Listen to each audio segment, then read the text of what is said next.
Today I'm going to show you the Husqvarna elastic foot for the S100. Most elastic feet are actually the same, and they'll all have a dial on the top to loosen the lever for you to feed your elastic in. You have to feed your elastic in before you begin. It sits nicely, that's past a channel over to the left hand side, right hand side when it's on the right side, up. Turn the dial of the screw to actually tighten the elastic to your desired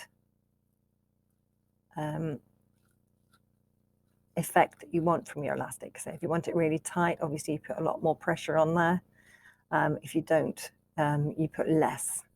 It takes a bit of practice to when you want to where you actually want your tension to be, depending on what you're actually making, whether it be for the legs of your underwear or a petticoat around the waist. You need to just make sure that the tail of the elastic is over to the right hand side and you hold it when you begin.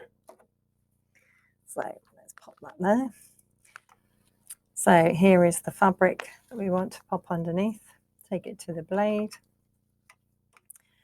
and we'll start stitching.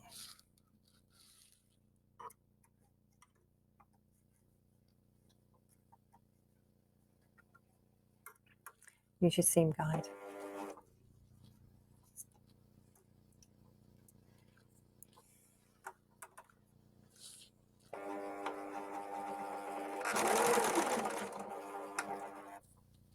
Tighten it up as you go.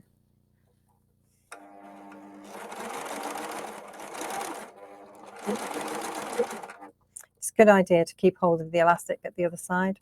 So if you put a lot of tension on the elastic itself, so that it's got a lot of more spring to it, it tends to come back into the machine, so you don't want that happening.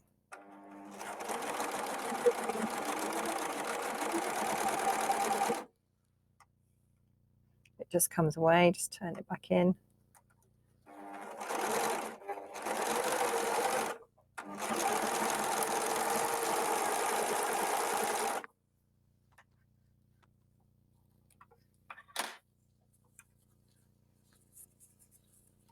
And there's your